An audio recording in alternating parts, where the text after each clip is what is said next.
بسم اللہ الرحمن الرحیم۔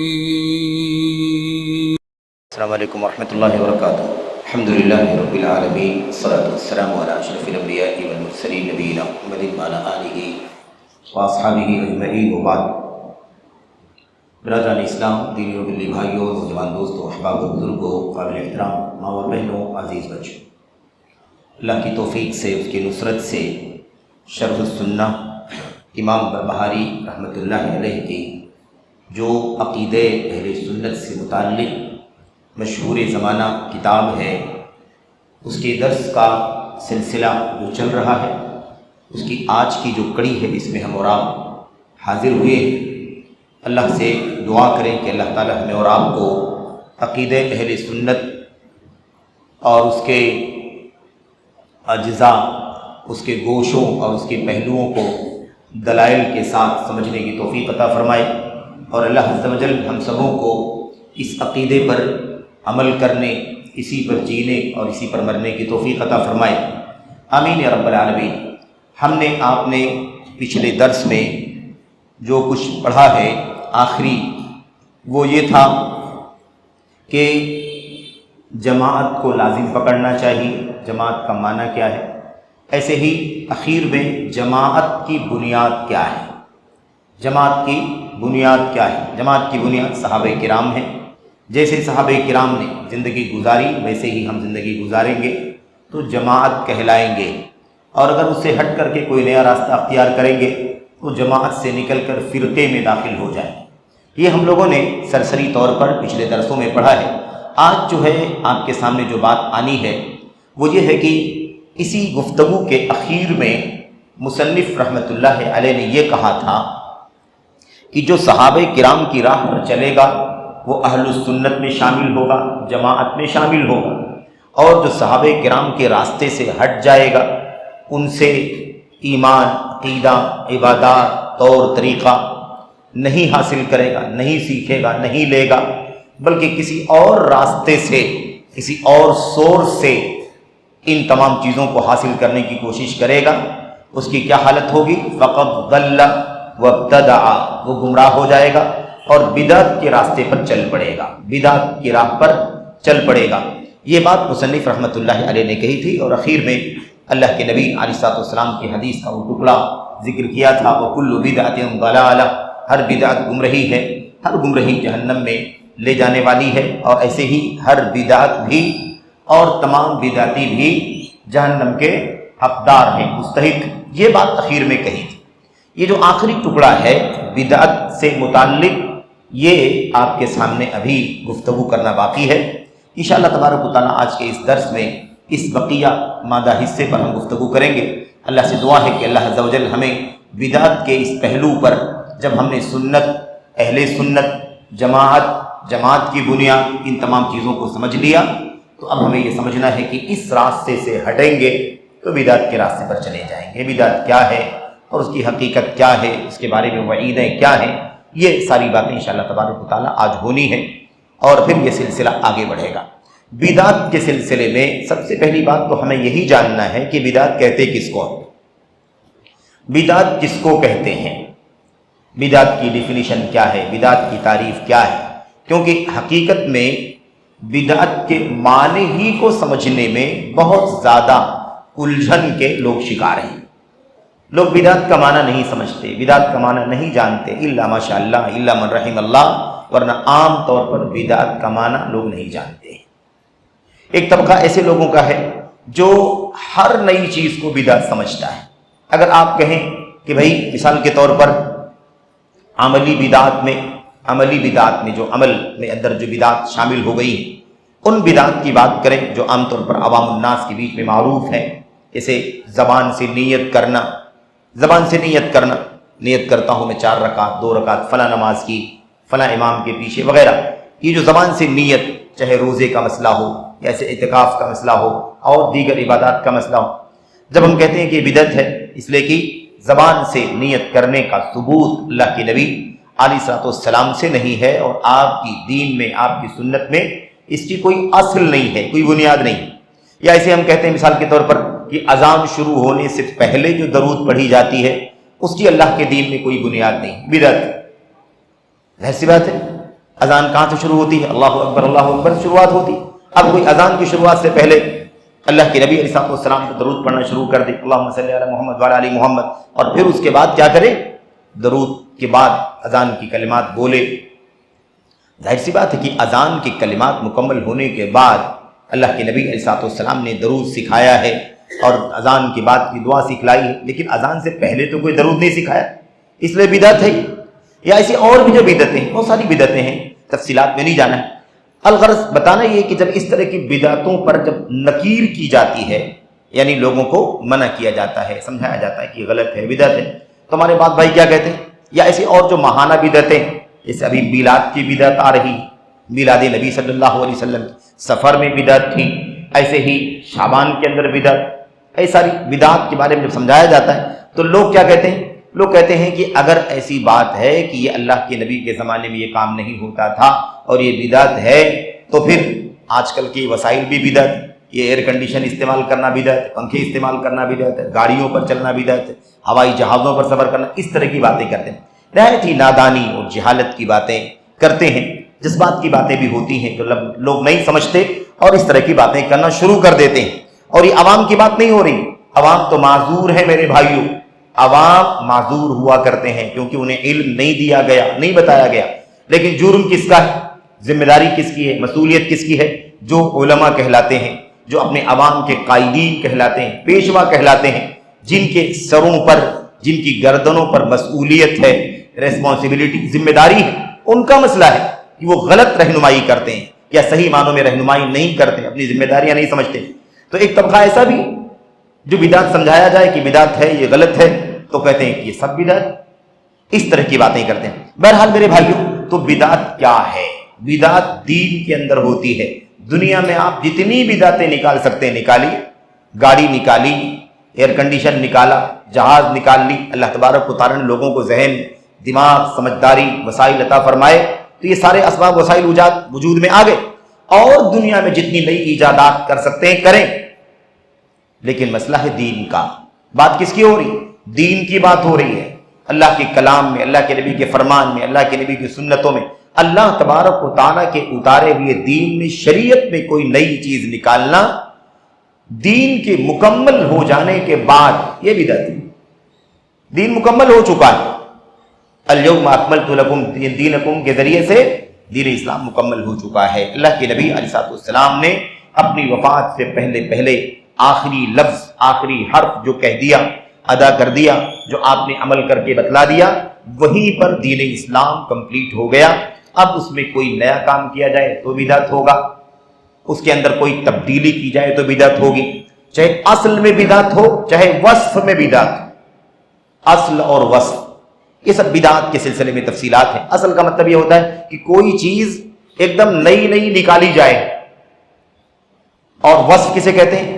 اصل چیز موجود ہو، اصل چیز کیا ہے؟ موجود ہے، لیکن اس کی کیفیت، اس کی صفت، اس کی حالت، اس میں کچھ نیا طریقہ ایجاد کر لیا جائے۔ جیسے ابھی مثال چل رہی تھی، ابھی مثال اذان سے پہلے درود کا مسئلہ، درود ثابت ہے، درود کیا ہے؟ ثابت ہے، دین کا حصہ ہے، نیکی ہے، بہت بڑے اجر و ثواب کا کام ہے۔ تو اصل عبادت درود کی اللہ کے دین میں موجود ہے، لیکن صفت کیا ہے اس کی؟ اذان سے پہلے کیسے خاص کر لیا گیا؟ اذان سے پہلے اس کو کیوں لگایا؟ اذان سے پہلے اس کو لانا یہ بدعت ہے۔ تو درود ابراہیمی بدعت نہیں ہے، لیکن درود کے لیے وقت جو بنایا گیا وہ بدعت ہے۔ ایسی کوئی گنتی بنا لی جائے، بدعت۔ ایسے کوئی مثال کے طور پر ٹائم ٹیبل طے کر لیا جائے، ایسی 5-6 چیزیں ہیں، اس کا بھی تذکرہ انشاءاللہ تبارک و تعالیٰ آگے آئے گا کہ وصف کے اعتبار سے بدعت کیسے ہوتی ہے دین کے اندر۔ بہرحال تفصیل میں نہ جاتے ہوئے ہم داخل ہوتے ہیں بدعت کے بارے میں۔ شیخ صالح فوزان بن عبداللہ فوزان اپنی شرح میں کہتے ہیں بدعت اسے کہا جاتا ہے ما کان من العبادات او الاعتقادات او الاقوال لیس علیہ دلیل من الکتاب والسنہ۔ کہتے ہیں بدعت اسے کہا جاتا ہے ایسی چیز جو عبادات کے اندر، عبادات میں یا عقیدوں میں یا اقوال میں، بولی جانے والی چیزوں میں، کوئی آدمی کوئی بات بولتا ہو، کوئی عقیدہ بناتا ہو، کوئی عبادت کرتا ہو، کوئی عمل کرتا ہو، ایسی چیزوں کے اندر کوئی ایسی نئی چیز نکالی جائے، ان تمام چیزوں میں کوئی نئی چیز نکالی جائے، عقیدے میں کوئی نیا عقیدہ نکال لیا جائے، عبادات میں کوئی نئی عبادت نکال لی جائے، اقوال کے اندر کوئی نیا قول، نئی بات نکال لی جائے، کوئی فکر، کوئی نظریہ نکال لیا جائے. مثال کے طور پر لیس علیہ دلیل من الکتاب والسنہ، جس پر کتاب کی سنت کی کوئی دلیل نہ ہو وہ بدعت ہے. کتاب کی کوئی دلیل نہیں ہے، سنت کی کوئی دلیل نہیں ہے تو وہ کیا ہے؟ وہ بدعت ہے. اس سلسلے میں نبی کریم صلی اللہ علیہ وسلم کی وہ حدیثیں یہاں پر بیان کی گئی ہیں، من عمل عملا لیس علیہ امرنا فہو رد. اب اس بات کو سمجھیں، جس نے کوئی ایسا عمل کیا جس پر ہمارا امر نہیں ہے. امر یعنی کیا مطلب؟ ہمارا معاملہ، ہمارا حکم، ہمارا دین، ہماری شریعت، جس پر ہمارا دین نہیں ہے، ہمارا حکم نہیں ہے، ہمارا دین کا معاملہ نہیں ہے، ایسا کوئی عمل کرے فہو رد، تو وہ مردود ہے، یعنی عمل کرنے والے کو لوٹا دیا جائے گا، اللہ تعالیٰ کے ہاں قبول نہیں ہوگا. اب اردو میں جب مردود کہا جاتا ہے تو بہت زیادہ برے معنی میں استعمال ہوتا ہے، گالی گلوچ کے معنی میں استعمال ہوتا ہے، لیکن حقیقت میں اس مسئلے میں جو عبادت کے اندر، عقیدے کے اندر، عمل کے اندر، سوچ کے اندر، فکر کے اندر، قول کے اندر جو نئی چیز نکالی جائے، اس کو اللہ کے نبی علیہ السلام فرماتے ہیں کہ وہ کیا ہے؟ رد. وہ رد مردود کے معنی میں ہے، یعنی لوٹا دیا جائے گا، قبول نہیں کیا جائے گا، لے جاؤ، قابل قبول نہیں ہے. تو اس گالی سے زیادہ خطرناک ہے یہ، کیونکہ عمل اللہ تبارک و تعالیٰ کی بارگاہ میں قابل قبول نہیں ہے، بلکہ اسے اللہ تبارک و تعالیٰ کی بارگاہ سے دھتکار دیا گیا. اسے کیا کر دیا گیا؟ دھتکار دیا گیا، رد کر دیا گیا، عقیدہ بنا لیا گیا. وہ عقیدہ اللہ کے دین میں نہیں ہے، تو وہ عقیدہ اللہ تعالیٰ کے قابل قبول نہیں ہے، بلکہ قابل رد ہے، ریجیکٹ کیا ہوا ہے. عبادات کوئی آدمی کرے، چاہے وہ اصل عبادت کرے نئی یا عبادت کے اندر کوئی صفت کیفیت بدل لے، جیسے ابھی بات آئی درود کی مثال کے طور پر، تو وہ کیا ہے؟ فہو رد، تو وہ مردود ہے، یعنی ناقابل قبول ہے، ریجیکٹڈ ہے. یہ ہے اس کا معنی. اللہ کے نبی صلی اللہ علیہ وسلم کی وہ حدیث دوسری جو مشہور ہے، من احدث فی امرنا ھذا ما لیس منہ فہو رد. جس نے کوئی نئی چیز ایجاد کی ہمارے اس دین کے اندر، ہمارے اس معاملے کے اندر. دونوں حدیثوں میں کیا آیا ہوا ہے؟ امر میں کیا آیا ہوا ہے؟ امر میں اللہ تبارک و تعالیٰ کا امر، اللہ کے نبی علیہ الصلوۃ والسلام کا امر، یعنی کیا؟ امر کے معنی کیا ہوتے ہیں؟ معاملہ، حکم. ہمارے دین میں، ہمارے معاملے میں، ہمارے دین کے معاملے میں جس نے کوئی نئی چیز ایجاد کی، ما لیس منہ، جو اس میں سے نہیں تھی. صحیح بخاری میں ما لیس فیہ، جو اس میں نہیں ہے، جو اس میں نہیں ہے یا اس میں سے نہیں ہے، فہو رد، تو وہ ریجیکٹڈ ہے، رد کیا جائے گا، لوٹا دیا جائے گا، اسے مسترد کر دیا جائے گا، قابل قبول اسے نہیں کیا جائے گا. یہ اللہ کے نبی صلی اللہ علیہ وسلم کی حدیثیں دونوں، اس میں بہت واضح ہے کہ نئی چیز نکالنا دنیا میں نہیں، دنیا میں نئی چیز نکالو، ایجادات کرو، ترقیات کرو، ڈیولپمنٹ کرو، ٹیکنالوجی لاؤ، سائنس کی جو اللہ تبارک و تعالیٰ نے جو علم اللہ نے عطا فرمایا اس کے ذریعے سے آدمی ڈیولپ کرے دنیا میں، کوئی مسئلہ نہیں. اور یہ سب سنورہم آیاتنا فی الآفاق وفی انفسکم وفی انفسہم حتی یتبین لہم انہ الحق. اللہ تبارک و تعالیٰ نے کیا فرمایا؟ ہم اپنی نشانیاں دنیا میں دکھائیں گے، آفاق میں دکھائیں گے، آسمانوں کے کناروں میں دکھائیں گے، دنیا کے گوشے گوشے میں دکھائیں گے، بڑی بڑی نشانیاں، چھوٹی چھوٹی نشانیاں ہم دکھائیں گے. وفی انفسہم، اور انسان کی اپنی ذات میں ہم نشانیاں دکھائیں گے، یہاں تک کہ ایک دم کھل کر کے ان کے سامنے آ جائے کہ اللہ تبارک و تعالیٰ کیا ہے؟ وہی حق ہے، وہی تنہا عبادت کے قابل ہے، اسی کا نظام ہے، اسی کی ربوبیت، اسی کی الوہیت، اسی کے اسماء و صفات اور اس کی قدرت، اس کے افعال، اس کے تصرفات، اس کے سوا کسی کو بھی یہ حق نہیں پہنچتا. تو خلاصہ کیا ہے؟ خلاصہ یہ ہے کہ عبادت اللہ تبارک و تعالیٰ کے دین میں کوئی نئی چیز نکالی جائے گی تو بدعت کہلائے. اللہ تبارک و تعالیٰ کے دین میں کوئی چیز نکالی جائے گی، نئی نکال لی جائے گی تو بدعت کہلائے گی، چاہے وہ چیز براہ راست اصل میں ہی نئی چیز نکالی گئی، یا اصل میں وہ چیز موجود ہو لیکن اس کی صفت، اس کی کیفیت، اس کی نوعیت، اس کی کوانٹٹی، اس کا انداز